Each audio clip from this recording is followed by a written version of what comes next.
चार चफेरे गुरु नानक साहब महाराज जी की महिमा हो रही है। हुण बेनती करा, अज का दिन खालसे की माता माता साहब कौर का जन्म दिन प्रकाश दिवस, जिन्हां का जन्म भाई रामा जी के घर विच रोहतास जिला जेहलम पाकिस्तान, जो अजकल वो धरती कश्मीर के नाल लगदी है, पाकिस्तानी कश्मीर के नाल वो धरती, इस धरती ते कदे समय नाल जगत गुरु नानक साहब महाराज जी की सिद्ध गोष्ठ भी हुंदी है। ये नेड़े ही नज़दीक ही थोड़ा जिहा एक उच्चा टिला है, जोगियां का टिला, जिहदे विच गुरु नानक साहब की जोत गुरु नानक साहब महाराज जी ने इत्थे उन्हां नाल विचार चर्चा की। इस धरती ते गुरु नानक साहब महाराज जी के चरण पैंदे ने। रोहतास की धरती ते माता साहब देवां का जन्म हुंदा है। बाबा रामा जी के घर विच वख-वख इतिहासकारां ने, प्रोफैसर भाई कान सिंह नाभा जी ने भाई रामा लिखिया, पर बहुते विद्वानां ने भाई रामू लिखिया।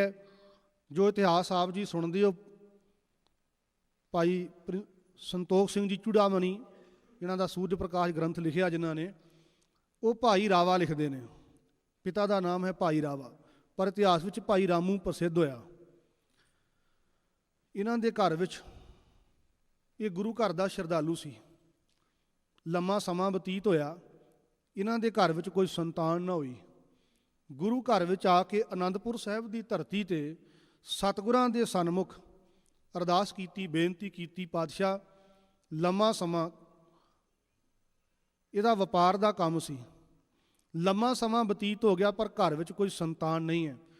तुसी कृपा करो मेरे घर विच संतान होवे तो मैं इस घर विच अपनी संतान नूं भेटा करांगा। ये भाई रामे की अरदास सी। सतगुरु मुस्कुराए, कहन लगे तुहाडी भावना एक दिन पूरी होएगी। समा बतीत होया, इस पुत्री का जन्म हुंदा है, पर पहलां कीते हुए वादे नाल एक पुत्री का जन्म होया, एक पुत्र का जन्म होया जिसका नाम सी सहब चंद। माता साहब कौर खालसे की माता है ते भाई सहब चंद खालसे दे मामा ने। घर विच जन्म हुंदा, संगत नूं नाल लैके भाई रामा आनंदपुर साहब की धरती ते पहुँचते हैं। सतगुरां दे सन्मुख अरदास बेनती की। अरदास बेनती करन तो बाद जदों 19 कुछ साल की उम्र हुई, भाई रामा जी ने गुरु गोबिंद सिंह महाराज के चरणों में एक बेनती की। उस वेले गुरु गोबिंद सिंह महाराज जी की आरबला 34 साल की हो चुकी सी। उन्हां दे दो पहला विआह होए, माता जीतो जी, माता साहब कौर। उस तो पहला माता सुंदरी का आनंद कारज भी होया। 4 पुत्र भी उन्हां दे घर विच जन्म उन्होंने लै लिया। पिता रामा जी ने एक दिन बेनती की, आनंदपुर साहब की धरती ते दोने हथ जोड़ के संगत नूं नाल लैके गए। पहला घर विच एक सलाह की अपनी घरवाली नाल, कहन लगे साडी धी जवान हो गई, इहदे लई कोई जोग वर लभ्या जाए।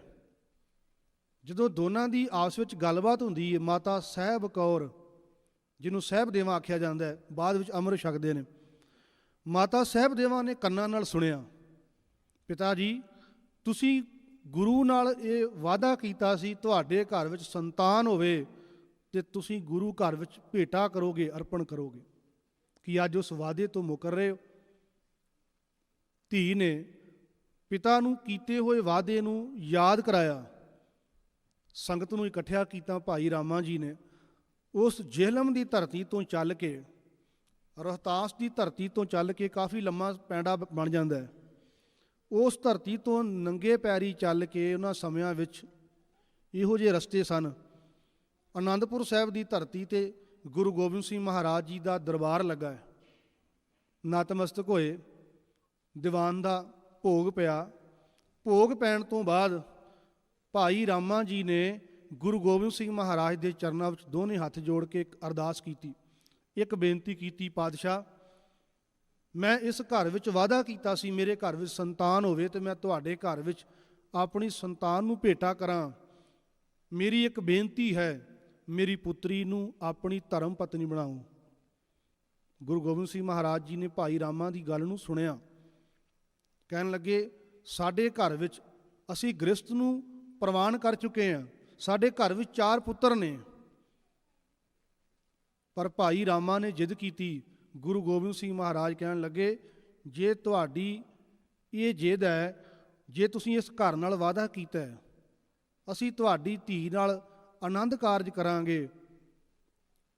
ਕਈਆਂ ਨੇ, ਇਤਿਹਾਸਕਾਰਾਂ ਨੇ ਕੁਆਰਾ ਡੋਲਾ ਲਿਖਿਆ ਵੀ ਕੁਆਰੇ ਡੋਲੇ ਦੇ ਰੂਪ ਵਿੱਚ ਮਾਤਾ ਸਾਹਿਬ ਕੌਰ, ਮਾਤਾ ਸਾਹਿਬ ਦੇਵਾਂ ਰਹੇ। ਇੱਕ ਗਿਆਨੀ ਹਰੀ ਸਿੰਘ ਹੁਣਾਂ ਨੇ ਪੁਸਤਕ ਲਿਖੀ, ਉਹਦੇ ਵਿੱਚ ਵੱਖ-ਵੱਖ ਇਤਿਹਾਸਕਾਰਾਂ ਦੇ ਹਵਾਲੇ ਦਿੱਤੇ। ਕਰਮ ਸਿੰਘ ਹਿਸਟੋਰੀਅਨ, ਉਹਨਾਂ ਨੇ ਵੀ ਵੱਖ-ਵੱਖ ਥਾਵਾਂ ਦੇ ਹਵਾਲੇ ਦਿੱਤੇ। ਮਾਤਾ ਸਾਹਿਬ ਦੇਵਾਂ ਦਾ ਆਨੰਦ ਕਾਰਜ ਲਾਹੌਰ ਦੀ ਧਰਤੀ ਤੇ ਗੁਰੂ ਗੋਬਿੰਦ ਸਿੰਘ ਸੱਚੇ ਪਾਤਸ਼ਾਹ ਮਹਾਰਾਜ ਨਾਲ ਹੋਇਆ। ਭਾਈ ਸਾਹਿਬ ਭਾਈ ਮਨੀ ਸਿੰਘ, ਜੋ ਦਮਦਮਾ ਸਾਹਿਬ ਦੀ ਧਰਤੀ ਤੇ ਗੁਰੂ ਘਰ ਦੇ ਵਿੱਚ ਸੇਵਾ ਕਰਦੇ ਨੇ, ਭਾਈ ਮਨੀ ਸਿੰਘ, ਸ਼ਹੀਦ ਭਾਈ ਮਨੀ ਸਿੰਘ, ਉਹਨਾਂ ਨੇ ਆਨੰਦ ਕਾਰਜ ਦੀ ਰਸਮ ਨੂੰ ਨਿਭਾਇਆ। ਮਾਤਾ ਸਾਹਿਬ ਦੇਵਾਂ ਉਸ ਦਿਨ ਤੋਂ ਇਸ ਘਰ ਵਿੱਚ ਰਹੇ। ਉਸ ਵੇਲੇ ਅਨੰਦਪੁਰ ਸਾਹਿਬ ਦੀ ਧਰਤੀ ਤੇ ਖਾਲਸਾ ਸਾਜਨਾ ਦਿਵਸ ਹੋ ਚੁੱਕਾ ਸੀ। 1 ਸਾਲ ਦਾ ਸਮਾਂ ਬਤੀਤ ਹੋ ਚੁੱਕਾ ਸੀ। ਮਾਤਾ ਸਾਹਿਬ ਦੇਵਾਂ ਨੇ ਅੰਮ੍ਰਿਤ ਛਕਿਆ। 5 ਪਿਆਰਿਆਂ ਤੋਂ ਅੰਮ੍ਰਿਤ ਦੀ ਦਾਤ ਲਈ ਅੰਮ੍ਰਿਤ ਛਕਿਆ। ਇੱਕ ਦਿਨ ਮਾਤਾ ਸਾਹਿਬ ਦੇਵਾਂ ਉਹਨਾਂ ਦਾ ਪ੍ਰਤੀਬਰਤਾ ਦੇ ਨਾਲ ਧਰਮ ਇੰਨਾ ਪੱਕਾ ਸੀ, ਜਿੰਨੀ ਦੇਰ ਤੱਕ ਗੁਰੂ ਗੋਬਿੰਦ ਸਿੰਘ ਮਹਾਰਾਜ ਦੇ ਦੀਦਾਰ ਨਾ ਕਰਦੇ, ਉਨੀ ਦੇਰ ਤੱਕ ਕੁਝ ਖਾਂਦੇ ਪੀਂਦੇ ਨਾ। ਮਾਤਾ ਸਾਹਿਬ ਦੇਵਾਂ ਅਨੰਦਪੁਰ ਸਾਹਿਬ ਦੀ ਧਰਤੀ ਤੇ ਨਾਲ ਰਹਿੰਦੇ ਨੇ। ਇੱਕ ਦਿਨ ਕਦੇ ਕਦੇ ਗੁਰੂ ਗੋਬਿੰਦ ਸਿੰਘ ਮਹਾਰਾਜ ਇਹਨਾਂ ਦੇ ਕੋਲ ਚਲੇ ਜਾਇਆ ਕਰਦੇ। ਮਾਤਾ ਸਾਹਿਬ ਦੇਵਾਂ ਨੇ ਇੱਕ ਵੱਖਰਾ ਪਲੰਘ ਗੁਰੂ ਗੋਬਿੰਦ ਸਿੰਘ ਮਹਾਰਾਜ ਦੇ ਵਾਸਤੇ ਤਿਆਰ ਕੀਤਾ। ਜਦੋਂ ਕਿਤੇ ਗੁਰੂ ਗੋਬਿੰਦ ਸਿੰਘ ਮਹਾਰਾਜ ਇਹਨਾਂ ਦੇ ਕੋਲ ਆਉਂਦੇ ਤੇ ਉਸ ਪਲੰਘ ਤੇ ਬਿਰਾਜਮਾਨ ਹੁੰਦੇ। ਪਲੰਘ ਤੇ ਬਿਰਾਜਮਾਨ ਹੋ ਕੇ ਗੁਰੂ ਗੋਬਿੰਦ ਸਿੰਘ ਮਹਾਰਾਜ ਸੰਗਤਾਂ ਨੂੰ ਉਪਦੇਸ਼ ਦਿੰਦੇ। ਆਪ ਨੀਵੇਂ ਥਾਂ ਤੇ ਮਾਤਾ ਸਾਹਿਬ ਦੇਵਾਂ ਬੈਠਦੇ। ਗੁਰੂ ਗੋਬਿੰਦ ਸਿੰਘ ਮਹਾਰਾਜ ਦੇ ਬੈਠਣ ਵਾਸਤੇ ਉੱਚਾ ਪਲੰਘ ਬਣਾਇਆ। ਸਮਾਂ ਬਤੀਤ ਹੁੰਦਾ ਗਿਆ। ਇੱਕ ਦਿਨ ਗੁਰੂ ਗੋਬਿੰਦ ਸਿੰਘ ਮਹਾਰਾਜ ਕੋਲ ਬੈਠੇ ਨੇ। ਮਾਤਾ ਸਾਹਿਬ ਦੇਵਾਂ ਮਨ ਵਿੱਚ ਰੋਣ ਲੱਗ ਪਏ, ਅੱਖਾਂ ਵਿੱਚ ਨੀਰ ਹੈ। ਇੱਕ ਦਿਨ ਰੋਂਦੇ ਨੇ। ਗੁਰੂ ਗੋਬਿੰਦ ਸਿੰਘ ਮਹਾਰਾਜ ਨੇ ਰੋਣ ਦਾ ਕਾਰਨ ਪੁੱਛਿਆ, ਕੀ ਕਾਰਨ? ਮਾਤਾ ਸਾਹਿਬ ਦੇਵਾਂ ਨੇ ਅੱਗੋਂ ਉੱਤਰ ਦਿੱਤਾ, ਕਹਿਣ ਲੱਗੇ, ਪਾਤਸ਼ਾਹ, ਉਹ ਜੀਵ, ਉਹ ਇਸਤਰੀ ਜਿਹਦੀ ਗੋਦੀ ਵਿੱਚ ਸੰਤਾਨ ਨਾ ਹੋਵੇ, ਲੋਕ ਉਹਦੇ ਨਾਲ ਨਫ਼ਰਤ ਕਰਦੇ ਨੇ।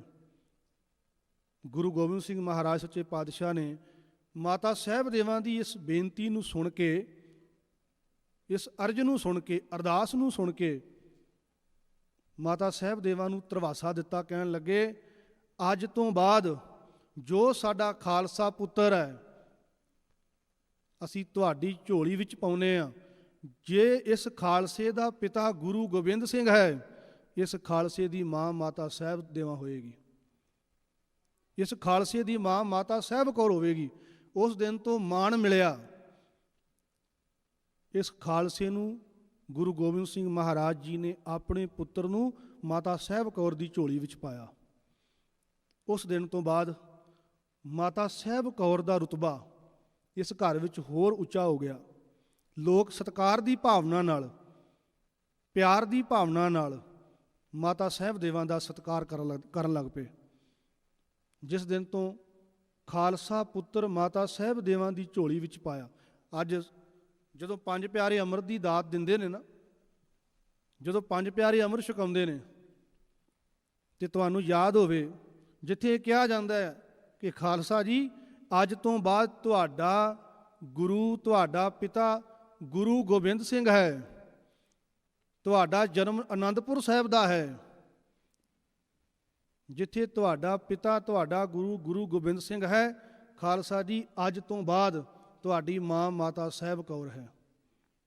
ਸਾਨੂੰ ਮਾਣ ਹੈ ਉਸ ਮਾਂ ਦੇ ਪੁੱਤਰ ਹੋਣ ਦਾ। ਖੈਰ, ਅੱਗੇ ਜਾ ਕੇ ਬੇਨਤੀ ਕਰਾਂਗਾ। ਜਦੋਂ ਮਾਤਾ ਸਾਹਿਬ ਦੇਵਾਂ ਨੇ ਹੁਕਮਨਾਮੇ ਲਿਖੇ, ਉਹਦੇ ਵਿੱਚ ਲਿਖਿਆ, ਤੁਸੀਂ ਮੇਰੇ ਫਰਜ਼ੰਦ ਪੁੱਤਰ ਹੋ, ਗੁਰੂ ਗੁਰੂ ਜਪੋ, ਗੁਰੂ ਭਲੀ ਕਰੇਗਾ। ਹੁਕਮਨਾਮਿਆਂ ਦੇ ਰੂਪ ਵਿੱਚ ਲਿਖਿਆ। ਜਿਸ ਦਿਨ ਅਨੰਦਪੁਰ ਸਾਹਿਬ ਦੀ ਧਰਤੀ ਨੂੰ ਘੇਰਾ ਪਿਆ, ਇਤਿਹਾਸ ਬੜਾ ਲੰਮਾ, ਕਿਉਂਕਿ ਮਾਤਾ ਸਾਹਿਬ ਦੇਵਾਂ ਅਨੰਦਪੁਰ ਸਾਹਿਬ ਦੀ ਧਰਤੀ ਤੋਂ ਤੁਰਦੇ ਨੇ, ਦਮਦਮਾ ਸਾਹਿਬ ਦੀ ਧਰਤੀ ਤੇ ਪਹੁੰਚਦੇ ਨੇ, ਦਮਦਮਾ ਸਾਹਿਬ ਦੀ ਧਰਤੀ ਤੋਂ ਦਿੱਲੀ ਪਹੁੰਚਦੇ ਨੇ, ਦਿੱਲੀ ਦੀ ਧਰਤੀ ਤੋਂ ਨੰਦੇੜ ਪਹੁੰਚਦੇ ਨੇ, ਨੰਦੇੜ ਦੀ ਧਰਤੀ ਤੋਂ ਫਿਰ ਦਿੱਲੀ ਆਉਂਦੇ ਨੇ, ਕਿਉਂਕਿ ਵੱਖ-ਵੱਖ ਘਟਨਾਵਾਂ ਨੇ ਉਹਨਾਂ ਦੇ ਜੀਵਨ ਵਿੱਚੋਂ। ਸੰਖੇਪ ਰੂਪ ਵਿੱਚ ਬੇਨਤੀ ਕਰ ਰਹੇ ਹਾਂ ਸਮੇਂ ਮੁਤਾਬਕ। ਜਦੋਂ ਅਨੰਦਪੁਰ ਸਾਹਿਬ ਦੀ ਧਰਤੀ ਨੂੰ ਘੇਰਾ ਪਿਆ ਤੇ ਜਿਸ ਵੇਲੇ ਸਰਸਾ ਨਦੀ ਤੇ ਪਹੁੰਚਦੇ ਨੇ, ਸਰਸਾ ਨਦੀ ਤੇ ਪਹੁੰਚਦਿਆਂ ਮਾਤਾ ਸਹਿਮ ਦੇਵਾ, ਮਾਤਾ ਸੁੰਦਰੀ ਜੀ ਮਹਿਲਾਵਾਂ ਨੂੰ ਇੱਕ ਪਾਸੇ ਗੁਰੂ ਗੋਬਿੰਦ ਸਿੰਘ ਮਹਾਰਾਜ ਨੇ ਭੇਜ ਦਿੱਤਾ, ਇੱਕ ਪਾਸੇ ਮਾਤਾ ਗੁਜਰੀ ਜੀ ਤੇ ਉਹਨਾਂ ਦੇ ਛੋਟੇ ਪੋਤਰੇ ਗੁਰੂ ਗੋਬਿੰਦ ਸਿੰਘ ਮਹਾਰਾਜ ਜੀ ਦੇ ਛੋਟੇ ਫਰਜ਼ੰਦ, ਛੋਟੇ ਸਾਹਿਬਜ਼ਾਦੇ, ਉਹ ਇੱਕ ਪਾਸੇ ਚਲੇ ਗਏ। ਕਿਉਂਕਿ ਦੂਨਾ ਸਿੰਘ ਹੰਡੂਰੀਆ ਜਿਹੜਾ ਗੁਰੂ ਘਰ ਦਾ ਕਵੀ ਸੀ, ਉਸ ਦੂਨਾ ਸਿੰਘ ਹੰਡੂਰੀਏ ਨੇ ਲਿਖਿਆ ਕਿ ਇੱਕ ਬੰਨੇ ਮੈਂ, ਮਾਤਾ ਗੁਜਰੀ ਤੇ ਛੋਟੇ ਸਾਹਿਬਜ਼ਾਦੇ ਸਨ। ਇੱਕ ਗੁਰੂ ਗੋਬਿੰਦ ਸਿੰਘ ਮਹਾਰਾਜ ਦਾ ਪਿਆਰਾ ਸਿੱਖ ਸੀ ਭਾਈ ਧਰਮ ਸਿੰਘ, ਇੱਕ ਤਾਂ ਪੰਜ ਪਿਆਰੇ, ਇੱਕ ਭਾਈ ਧਰਮ ਸਿੰਘ ਹੋਰ ਸੀ। ਜਦੋਂ ਅਨੰਦਪੁਰ ਸਾਹਿਬ ਦੀ ਧਰਤੀ ਦੇ ਨੇੜੇ ਇੱਕ ਪਿੰਡ ਹੈ ਘਨੌਲੀ, ਰੰਗੜਾਂ ਦੀ ਘਨੌਲੀ ਵੀ ਕਹਿ ਦਿੰਦੇ ਨੇ, ਰੰਗੜ ਪਿੰਡ ਨਾਲ ਪੈਂਦਾ। ਇਸ ਧਰਤੀ ਤੇ ਗੁਰੂ ਗੋਬਿੰਦ ਸਿੰਘ ਮਹਾਰਾਜ ਜੀ ਨੇ ਉਸ ਸਿੱਖ ਦੀ ਡਿਊਟੀ ਲਾਈ ਕਿ ਤੁਸੀਂ ਇਹਨਾਂ ਮਹਿਲਾਵਾਂ ਨੂੰ ਇੱਕ ਪਾਸੇ ਦਿੱਲੀ ਦੀ ਧਰਤੀ ਤੇ ਲੈ ਚਲੋ। ਉਹ ਘਨੌਲੀ ਤੋਂ ਦਿੱਲੀ ਦੀ ਧਰਤੀ ਤੇ ਲੈ ਕੇ ਚਲਾ ਗਿਆ। ਪਰਿਵਾਰ ਹਿੱਸਿਆਂ ਵਿੱਚ ਵੰਡਿਆ ਗਿਆ। ਇੱਕ ਬੰਨੇ ਗੁਰੂ ਗੋਬਿੰਦ ਸਿੰਘ ਮਹਾਰਾਜ, ਉਹਨਾਂ ਦੇ ਵੱਡੇ ਪੁੱਤਰ, ਇੱਕ ਪਾਸੇ ਮਾਤਾ ਗੁਜਰੀ ਜੀ ਨਾਲ ਛੋਟੇ ਪੁੱਤਰ, ਨਾਲ ਮਹਿਲਾਵਾਂ, ਇੱਕ ਪਾਸੇ ਦਿੱਲੀ ਦੀ ਧਰਤੀ ਤੋਂ ਨਾਲ ਭਾਈ ਮਨੀ ਸਿੰਘ ਦਿੱਲੀ ਦੀ ਧਰਤੀ ਤੇ ਪਹੁੰਚ ਗਏ। ਗੁਰੂ ਗੋਬਿੰਦ ਸਿੰਘ ਮਹਾਰਾਜ ਚਮਕੌਰ ਦੀ ਜੰਗ ਕਰਨ ਤੋਂ ਬਾਅਦ ਛੋਟੇ ਸਾਹਿਬਜ਼ਾਦੇ ਸ਼ਹੀਦ ਹੁੰਦੇ ਨੇ। ਜਦੋਂ ਸਾਰਾ ਕੁਝ ਵਾਪਰ ਜਾਂਦਾ ਹੈ, ਮਾਛੀਵਾੜੇ ਦੀ ਧਰਤੀ ਤੋਂ, ਜਿੱਥੇ ਸਤਿਗੁਰੂ ਮਹਾਰਾਜ ਮਿੱਤਰ ਪਿਆਰੇ ਨੂੰ ਹਾਲ ਮੁਰੀਦਾਂ ਦਾ ਕਹਿਣਾ, ਇਹ ਸ਼ਬਦ ਉਚਾਰਦੇ ਨੇ। ਮਾਛੀਵਾੜੇ ਤੋਂ ਚੱਲ ਕੇ ਗੁਰੂ ਗੋਬਿੰਦ ਸਿੰਘ ਮਹਾਰਾਜ ਦਮਦਮਾ ਸਾਹਿਬ ਦੀ ਧਰਤੀ ਤੇ ਪਹੁੰਚ ਜਾਂਦੇ ਨੇ। ਦੁਸ਼ਮਣ ਦਾ ਮੁਕਾਬਲਾ ਕਰਦਿਆਂ ਕੁਝ ਕੁ ਸਿੱਖਾਂ ਦੇ ਨਾਲ ਦਮਦਮਾ ਸਾਹਿਬ ਦੀ ਧਰਤੀ ਤੇ ਪਹੁੰਚ ਜਾਂਦੇ ਨੇ। ਇਸ ਦਮਦਮਾ ਸਾਹਿਬ ਦੀ ਧਰਤੀ ਤੇ ਬੜੀਆਂ ਫਿਰ ਸ਼ਹਿਬਰਾਂ ਲੱਗੀਆਂ। ਇਸੇ ਹੀ ਧਰਤੀ ਤੇ ਗੁਰੂ ਗੋਬਿੰਦ ਸਿੰਘ ਮਹਾਰਾਜ ਜੀ ਨੇ ਭਾਈ ਮਨੀ ਸਿੰਘ ਦੇ ਕੋਲੋਂ ਗੁਰੂ ਗ੍ਰੰਥ ਸਾਹਿਬ ਮਹਾਰਾਜ ਜੀ ਦਾ ਸਰੂਪ ਲਿਖਾਇਆ। ਗੁਰੂ ਤੇਗ ਬਹਾਦਰ ਮਹਾਰਾਜ ਜੀ ਦੀ ਬਾਣੀ ਸਰੂਪ ਵਿੱਚ ਦਰਜ ਕੀਤੀ। ਜ਼ੁਬਾਨੀ ਧੰਨ ਗੁਰੂ ਗ੍ਰੰਥ ਸਾਹਿਬ ਮਹਾਰਾਜ ਜੀ ਦਾ ਸਰੂਪ ਗੁਰੂ ਗੋਬਿੰਦ ਸਿੰਘ ਮਹਾਰਾਜ ਨੇ ਲਿਖਾਇਆ। ਦਿੱਲੀ ਦੀ ਧਰਤੀ ਤੋਂ ਮਤਾਵਾਂ ਨੂੰ ਪਤਾ ਲੱਗਾ। ਇੱਕ ਬੇਨਤੀ ਇੱਥੇ ਨਿੱਕੀ ਜੀ ਹੋਰ ਕਰਾਂ, ਜੋ ਮੈਂ ਪੜ੍ਹਿਆ, ਮਾਤਾ ਸਾਹਿਬ ਦੇਵਾ, ਮਾਤਾ ਸਾਹਿਬ ਕੌਰ, ਜਦੋਂ ਉਹਨਾਂ ਨੂੰ ਪਤਾ ਲੱਗਦਾ ਹੈ, ਪਹਿਲਾ ਨਾਮ ਮਾਤਾ ਸਾਹਿਬ ਦੇਵਾ ਅੰਮ੍ਰਿਤ ਛਕਣ ਤੋਂ ਬਾਅਦ ਮਾਤਾ ਸਾਹਿਬ ਕੌਰ ਬਣਦੇ ਨੇ। ਜਦੋਂ ਉਹਨਾਂ ਨੂੰ ਪਤਾ ਲੱਗਦਾ ਵੀ ਮਾਤਾ ਗੁਜਰੀ ਜੀ ਸ਼ਹਾਦਤ ਦਾ ਜਾਮ ਪੀ ਚੁੱਕੇ ਨੇ, ਛੋਟੇ ਸਾਹਿਬਜ਼ਾਦੇ ਸ਼ਹਾਦਤ ਦਾ ਜਾਮ ਪੀ ਚੁੱਕੇ ਨੇ, ਸਾਡਾ ਇਤਿਹਾਸ ਕਹਿੰਦਾ ਦਿੱਲੀ ਦੀ ਧਰਤੀ ਤੇ ਗੁਰੂ ਗੋਬਿੰਦ ਸਿੰਘ ਮਹਾਰਾਜ ਜੀ ਦੇ ਮਹਿਲ ਮਾਤਾ ਸਾਹਿਬ ਕੌਰ ਨੇ ਛੋਟੇ ਸਾਹਿਬਜ਼ਾਦਿਆਂ ਦੇ ਨਿਮਿਤ ਅਰਦਾਸ ਬੇਨਤੀ ਕੀਤੀ। ਦਿੱਲੀ ਦੀ ਧਰਤੀ ਤੇ ਪਾਠ ਵੀ ਕੀਤਾ, ਪਾਠ ਦੇ ਨਾਲ ਅਰਦਾਸ ਵੀ ਕੀਤੀ। ਗਿਆਨੀ ਹਰੀ ਸਿੰਘ ਲਿਖਦੇ ਨੇ, ਦਿੱਲੀ ਦੀ ਧਰਤੀ ਤੋਂ ਪਤਾ ਲੱਗਦਾ ਹੈ ਕਿ ਗੁਰੂ ਗੋਬਿੰਦ ਸਿੰਘ ਮਹਾਰਾਜ ਦਮਦਮਾ ਸਾਹਿਬ ਦੀ ਧਰਤੀ ਤੇ ਪਹੁੰਚ ਚੁੱਕੇ ਨੇ, ਮਾਲਵਾ ਦੇਸ਼ ਵਿੱਚ। ਇੱਥੇ ਫਿਰ ਆ ਕੇ ਗੁਰੂ ਗੋਬਿੰਦ ਸਿੰਘ ਮਹਾਰਾਜ ਦੇ ਨਾਲ ਮਿਲਾਪ ਹੁੰਦਾ ਇਹਨਾਂ ਮਤਾਵਾਂ ਦਾ। ਇਸੇ ਧਰਤੀ ਤੇ ਭਾਈ ਡੱਲੇ ਨੇ, ਜਦੋਂ ਮਾਤਾਵਾਂ ਨੇ ਪੁੱਛਿਆ ਕਿ ਸਾਡੇ ਪੁੱਤਰ ਕਿੱਥੇ ਨੇ, ਗੁਰੂ ਗੋਬਿੰਦ ਸਿੰਘ ਮਹਾਰਾਜ ਨੇ ਕਿਹਾ, ਇਨ ਪੁੱਤਰਨ ਕੇ ਸੀਸ ਪਰ ਵਾਰ ਦੀਏ ਸੁਤ ਚਾਰ, ਚਾਰ ਮੂਏ ਤੋਂ ਕਿਹਾ ਹੋਇਆ ਜੀਵਤ ਪਈ ਕਈ ਹਜ਼ਾਰ। ਇਸ ਖਾਲਸੇ ਦੇ ਉੱਤੋਂ ਮੈਂ ਆਪਣੇ 4 ਪੁੱਤਰ ਕੁਰਬਾਨ ਕਰ ਦਿੱਤੇ ਨੇ। ਮਾਤਾ ਸਹਿਮ ਦੇਵਾ ਇਸ ਧਰਤੀ ਤੇ ਗੁਰੂ ਗੋਬਿੰਦ ਸਿੰਘ ਮਹਾਰਾਜ ਦੇ ਦੀਦਾਰ ਕਰਦੇ ਨੇ, ਸੰਗਤ ਕਰਦੇ ਨੇ। ਸਮਾਂ ਬਤੀਤ ਹੁੰਦਾ ਜਾਂਦਾ ਹੈ। ਗੁਰੂ ਗੋਬਿੰਦ ਸਿੰਘ ਸੱਚੇ ਪਾਤਸ਼ਾਹ ਮਹਾਰਾਜ ਦੇ ਨਾਲ ਰਹਿੰਦਿਆਂ ਉਨੀ ਦੇਰ ਤੱਕ, ਮੈਂ ਪਹਿਲਾਂ ਬੇਨਤੀ ਕੀਤੀ, ਜਿੰਨੀ ਦੇਰ ਤੱਕ ਕੋਈ ਛਕਦੇ ਦਰਸ਼ਨ ਨਾ ਕਰਦੇ ਉਨੀ ਦੇਰ ਤੱਕ ਕੋਈ ਛਕਦੇ ਨਹੀਂ। ਇੱਕ ਦਿਨ ਭਾਈ ਡੱਲੇ ਨੇ ਗੁਰੂ ਗੋਬਿੰਦ ਸਿੰਘ ਮਹਾਰਾਜ ਨੂੰ ਬੇਨਤੀ ਕੀਤੀ, ਪਾਤਸ਼ਾਹ ਆਪਣੀਆਂ ਮਹਿਲਾਵਾਂ ਦੇ ਨਾਲ ਮੇਰੇ ਘਰ ਵਿੱਚ ਚਰਨ ਪਾਓ। ਜਦੋਂ ਡੱਲੇ ਨੇ ਸਵਾਲ ਜਵਾਬ ਕੀਤਾ, ਪਾਤਸ਼ਾਹ ਮੈਨੂੰ ਆਪਣੇ ਘਰ ਵਿੱਚ ਥਾਂ ਦੇ ਦਿਓ। ਮਹਾਰਾਜ ਨੇ ਕਿਹਾ, ਜੇ ਅੰਮ੍ਰਿਤ ਛਕੇਗਾ ਤੇ ਤਾਂ ਇਸ ਘਰ ਵਿੱਚ ਥਾਂ ਮਿਲੇਗੀ। ਗੁਰੂ ਗੋਬਿੰਦ ਸਿੰਘ ਮਹਾਰਾਜ ਦਾ ਸਿੱਖ ਭਾਈ ਡੱਲਾ ਬਣਿਆ। ਉੱਥੇ ਹੋਰ ਵੀ ਕਈ ਘਟਨਾਵਾਂ ਵਾਪਰਦੀਆਂ ਨੇ। ਭਾਈ ਵੀਰ ਸਿੰਘ, ਭਾਈ ਧੀਰ ਸਿੰਘ, ਜਦੋਂ ਗੁਰੂ ਗੋਬਿੰਦ ਸਿੰਘ ਮਹਾਰਾਜ ਨੇ ਬੰਦੂਕ ਦਿੱਤੀ, ਮਹਾਰਾਜ ਕਹਿਣ ਲੱਗੇ, ਡੱਲਿਆ ਕੋਈ ਆਪਣਾ ਸਿੱਖ ਲੈ ਕੇ ਆ, ਕੋਈ ਆਪਣਾ ਚੇਲਾ ਲੈ ਕੇ ਆ, ਅਸੀਂ ਆਪਣੀ ਬੰਦੂਕ ਦਾ ਇਸ ਬੰਦੂਕ ਦਾ ਨਿਸ਼ਾਨਾ ਪਰਖਣਾ ਹੈ। ਘਬਰਾ ਗਿਆ, ਡਰ ਗਿਆ, ਚੇਲੇ ਭੱਜ ਗਏ। ਗੁਰੂ ਗੋਬਿੰਦ ਸਿੰਘ ਮਹਾਰਾਜ ਕਹਿਣ ਲੱਗੇ, ਡੱਲਿਆ, ਤੇਰੇ ਸੇਵਕਾਂ ਵਿੱਚ, ਤੇਰੇ ਚੇਲਿਆਂ ਵਿੱਚ ਤੇ ਮੇਰੇ ਚੇਲਿਆਂ ਵਿੱਚ ਇੰਨਾ ਫਰਕ ਹੈ। ਆਵਾਜ਼ ਦਿੱਤੀ, ਆਵਾਜ਼ ਸੁਣੀ ਭਾਈ ਵੀਰ ਸਿੰਘ, ਭਾਈ ਧੀਰ ਸਿੰਘ, ਸਕੇ ਪਿਓ ਪੁੱਤਰ ਨੇ। ਜਦੋਂ ਕੰਨਾਂ ਵਿੱਚ ਆਵਾਜ਼ ਸੁਣੀ, ਗੁਰੂ ਗੋਬਿੰਦ ਸਿੰਘ ਮਹਾਰਾਜ ਨੇ ਬੁਲਾਇਆ। ਇੱਕੋ ਦਮ ਦੌੜ ਕੇ ਆਏ, ਕਹਿੰਦੇ ਨਿਸ਼ਾਨਾ ਪਰਖਣਾ ਹੈ। ਇਹ ਪਿਤਾ ਦੇ ਅੱਗੇ ਪੁੱਤਰ ਹੁੰਦਾ ਹੈ, ਪੁੱਤਰ ਦੇ ਅੱਗੇ ਪਿਤਾ ਹੁੰਦਾ ਹੈ ਕਿ ਗੁਰੂ ਗੋਬਿੰਦ ਸਿੰਘ ਮਹਾਰਾਜ ਮੇਰੇ ਤੇ ਆਪਣੀ ਬੰਦੂਕ ਦਾ ਨਿਸ਼ਾਨਾ ਪਰਖੋ। ਡੱਲਾ ਹੈਰਾਨ ਹੋਇਆ, ਇਹ ਗੁਰੂ ਗੋਬਿੰਦ ਸਿੰਘ ਦੇ ਸਿੱਖ, ਮੌਤ ਸਾਹਮਣੇ ਬੰਦੂਕ ਹੈ, ਪਰ ਗੁਰੂ ਦੇ ਸ਼ਬਦਾਂ ਤੋਂ ਆਪਣਾ ਆਪ ਕੁਰਬਾਨ ਕਰਨ ਲਈ ਤੁਰ ਪੈਂਦੇ ਨੇ। ਘਟਨਾਵਾਂ ਵਾਪਰੀਆਂ, ਡੱਲਾ ਸਿੱਖ ਬਣਿਆ। ਕਹਿਣ ਲੱਗੇ, ਪਾਤਸ਼ਾਹ ਮੇਰੇ ਘਰ ਵਿੱਚ ਆਪਣੀਆਂ ਮਹਿਲਾਵਾਂ ਨਾਲ ਦਰਸ਼ਨ ਦੀਦਾਰ ਦਿਓ, ਮੇਰੇ ਘਰ ਵਿੱਚ ਚਰਨ ਪਾਓ। ਤੇ ਉਸ ਵੇਲੇ ਗੁਰੂ ਗੋਬਿੰਦ ਸਿੰਘ ਮਹਾਰਾਜ ਪਹਿਲਾਂ ਨਾ ਮੰਨੇ, ਫਿਰ ਮਾਤਾ ਸਾਹਿਬ ਕੌਰ ਨੇ ਬੇਨਤੀ ਕੀਤੀ ਤੇ ਉਹਨਾਂ ਦੇ ਕਹਿਣ ਤੇ ਫਿਰ ਪੂਰੇ ਸਿੱਖਾਂ ਦੇ ਨਾਲ ਡੱਲੇ ਦੇ ਘਰ ਵਿੱਚ ਸਤਿਗੁਰੂ ਨੇ ਆਪਣੇ ਚਰਨ ਪਾਏ। ਇਸ ਦਮਦਮਾ ਸਾਹਿਬ ਦੀ ਧਰਤੀ ਨੂੰ ਛੱਡ ਕੇ ਜਦੋਂ ਗੁਰੂ ਗੋਬਿੰਦ ਸਿੰਘ ਸੱਚੇ ਪਾਤਸ਼ਾਹ ਮਹਾਰਾਜ ਨੰਦੇੜ ਤੁਰੇ, ਨਾਲ ਮਾਤਾ ਸਾਹਿਬ ਕੌਰ ਵੀ ਨਾਲ ਤੁਰੇ। ਇੱਕ ਦੋ ਘਟਨਾਵਾਂ ਹੋਰ ਨੇ। ਇੱਕ ਤੁਸੀਂ ਨਾਮ ਸੁਣਿਆ ਭਾਈ ਜੱਸਾ ਸਿੰਘ ਆਹਲੂਵਾਲੀਆ।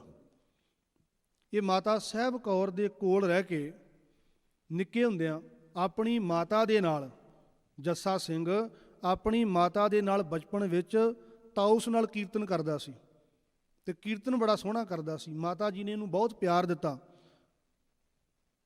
ਇਹਦੀ ਪਾਲਣਾ ਪੋਸ਼ਣਾ ਕੀਤੀ। ਇੱਕ ਘਟਨਾ ਸਾਡੇ ਇਤਿਹਾਸ ਵਿੱਚੋਂ ਹੋਰ ਮਿਲਦੀ ਹੈ। ਇੱਕ ਬਾਬਾ ਅਜੀਤ ਸਿੰਘ ਜਿਹੜੇ ਗੁਰੂ ਗੋਬਿੰਦ ਸਿੰਘ ਮਹਾਰਾਜ ਦੇ ਵੱਡੇ ਪੁੱਤਰ ਨੇ, ਇੱਕ ਬਾਬਾ ਅਜੀਤ ਸਿੰਘ ਉਹ ਵੀ ਨੇ ਜਿਨ੍ਹਾਂ ਨੂੰ ਮਾਤਾ ਸਾਹਿਬ ਦੇਵਾ ਨੇ ਪਾਲਿਆ ਸੀ।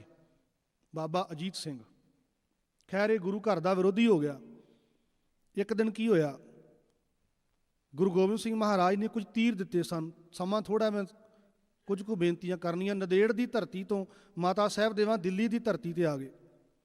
ਜਦੋਂ ਉੱਥੋਂ ਨੰਦੇੜ ਤੋਂ ਤੁਰਨ ਲੱਗੇ, ਮਾਤਾ ਸਾਹਿਬ ਦੇਵਾ ਨੇ ਆਪਣੇ ਅੰਦਰ ਇੱਕ ਰੋਸ ਜ਼ਾਹਰ ਕੀਤਾ, ਪਾਤਸ਼ਾਹ ਅੱਜ ਤੋਂ ਬਾਅਦ ਤੁਹਾਡੇ ਤੋਂ ਬਿਨਾਂ ਕਿਵੇਂ ਜ਼ਿੰਦਗੀ ਗੁਜ਼ਾਰਾਂਗੇ, ਤੁਹਾਡੇ ਦੀਦਾਰ ਕਿਵੇਂ ਕਰਾਂਗੇ।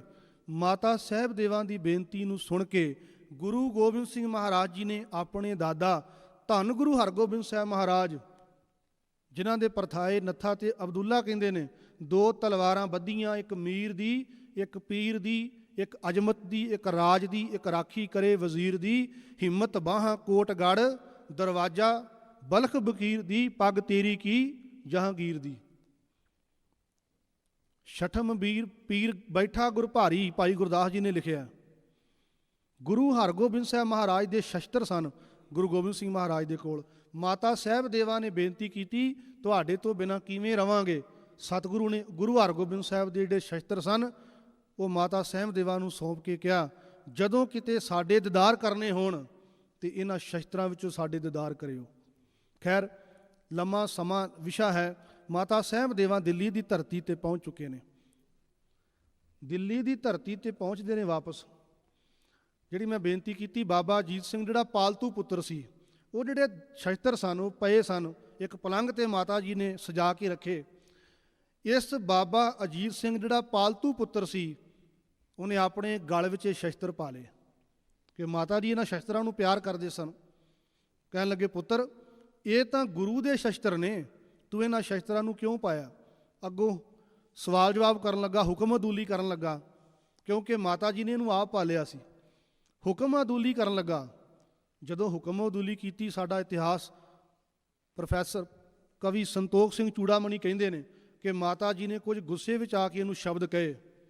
ਉਹਨਾਂ ਸ਼ਬਦਾਂ ਦਾ ਮਾਤਾ ਜੀ ਇੱਕ ਜਪੀ ਤਪੀ ਸਨ, ਇਹਨਾਂ ਸ਼ਬਦਾਂ ਦਾ ਪ੍ਰਭਾਵ ਪਿਆ, ਇਹ ਗੁਰੂ ਘਰ ਦਾ ਵਿਰੋਧੀ ਹੋ ਗਿਆ। ਇੱਕ ਦਿਨ ਇਹਨੇ ਕਿਸੇ ਫਕੀਰ ਦਾ ਕਤਲ ਕਰ ਦਿੱਤਾ।